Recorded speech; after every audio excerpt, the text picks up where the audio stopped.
Hey everyone, welcome to this week's episode of Pretty Aggressive. My name's Julia and I run Pretty Aggressive Recovery Coaching. I help people who have been raised with toxic, abusive, poorly bonded, or low nurtured parenting. I help people learn how to thrive in this life instead of just survive this life, because that's bullshit. So this week's episode is one, happening in my car because I ran out of time trying to film this with personal space in my apartment. And two is called Loaded for Bear. Now, as a Canadian, I feel a little bit ashamed that I haven't previously ever heard this term. Because up here in the Great White North, being loaded for bear is a thing in some situations. So whether you're hiking or camping or in some areas walking out your front door, you should be loaded and ready to meet a bear, potentially. Now, the reason this term resonated with me so much, and why I think it's so hilarious, is because that's actually my attitude in approaching my recovery. It's the process that I took. So, which is also in turn the attitude I take for developing my business. Now, being loaded for bear has a lot of layers here, and it's going to be a little bit difficult to break it down and not teeter off. So I'm going to try to simplify it as much as possible. I've been trying to get this filmed all day, and I've unsuccessfully attempted to communicate myself multiple times. So let's start with the first thing, which is being loaded for bear psychologically is extremely important. Meaning to be equipped for extreme conflict or challenge, and in mental toughness and grit and psychological endurance and self-discipline and self-confidence. Yes. Now, the part that needs to be remembered is that the majority of our toughest challenges go on inside us. I talk about this a lot in my videos, that people need to see the difference, need to know and understand the difference between their external environment and their internal environment and what's really controlling what. So our internal perspectives and thoughts and emotions and perceptions create our reality. So if you feel like you're experiencing an extreme challenge as a circumstance or an event, you need to turn that shit around and understand that the biggest challenge going on that you need to face is inside yourself. Your own limitations and your own thoughts and perspectives and perceptions on what's going on and how you're showing up to participate. And your beliefs getting in your own fucking way. So the next part of this is being loaded for bear in life. Now, this needs to cover three elements. You can't just be loaded for bear psychologically, because we are all designed as a triad of mind, body, and spirit. And people are starting to wake up and recognize how much their psychological health and spiritual health affects their physical health, and vice versa. A book I would recommend on the topic would be The Body Keeps the Score.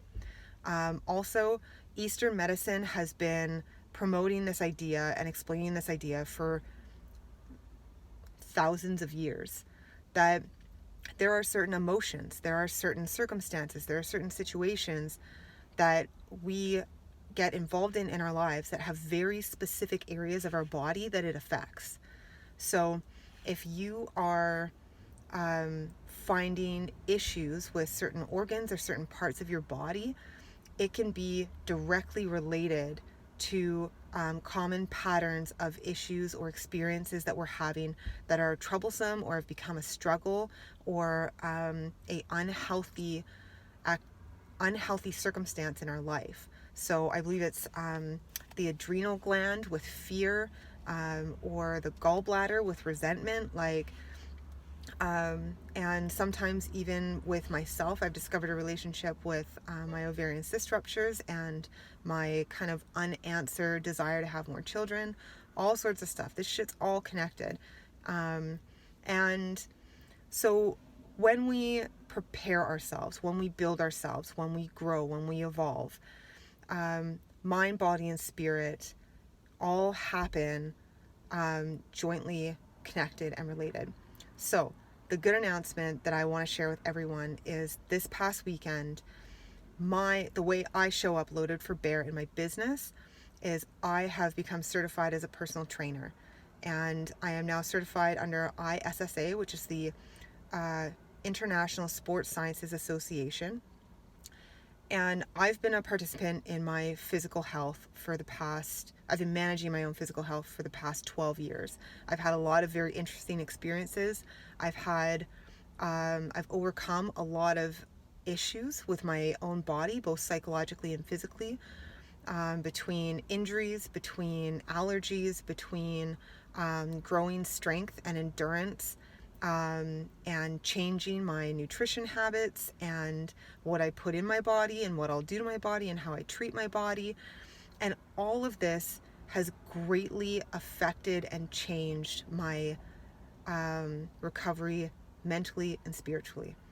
So I felt that it was my responsibility to be certified, have a certification behind my ability to help people with their physical health while I am helping them on their recovery journey, mentally and spiritually. So, in addition to that, I am continuing studies in becoming a certified nutritionist as well as a certified transformation coach, both under ISSA as well. Now, I think one of the things I wanted to stress during this episode is how much people need to understand that their psychological turmoil affects them physically and how it can show up in their personal physical activities and their physical habits. So, like I was talking about with the Eastern philosophy medicine, Eastern medicine, that it's extremely apparent in a lot of the physical issues that people face that look like or present as what the medical industry is calling as diseases still. So there is research that's surfacing that's showing connections between things like eating disorders and childhood trauma or toxic upbringing or adverse childhood experiences, as well as things like heart disease, as well as things like thyroid issues, as well as issues like joint problems and early onset arthritis. So how we treat our bodies is a huge reflection of how we are participating in our lives psychologically and spiritually. If you are finding a drastic physical negative participation in your life, you are probably participating in your life in a negative psychological or spiritual way as well. And if you start recovering one of those aspects, the amount of insight and transformation that you are able to develop will have positive effects on the other areas of your life. So, coming back to the concept of loaded for bear, I think I've covered all of the things I wanted to cover for this video and finally been able to crush it because this is the last fucking time I want to film this shit. So, number one, loaded for bear, the concept and the joke and how you show up in life, how I showed up in my recovery, and how I want to show up in business for my clients to serve them the best I can and help people transform their lives for the better. Be fully equipped for all of the challenges or an extreme challenge. This is resiliency. This is mental toughness. This is grit. This is personal development. This is developing your self-awareness. These are the tools you need to face life's challenges. And life's greatest challenges are going on inside of you. They're not the circumstances that are going on in your external environment. And please know that I am working hard to become educated, certified, and trained in the areas of experience I have to be able to turn around and coach my clients as best I can in those areas of their life so that they can learn to thrive, because just surviving this life is bullshit. All right, and I think that's it. Over and out. I need to go get groceries. It's a Saturday night. Put out into the world what you wish to see. and make sure you're understanding your mind, body, spirit connection. It's extremely important for your recovery and your development as a person. You cannot have any of those without the other. And yeah, get aggressive in this life. We're not here to be risk adverse. So jump in and take those challenges on as best you can. And then keep building. Failure is not the end. It's just a new perspective.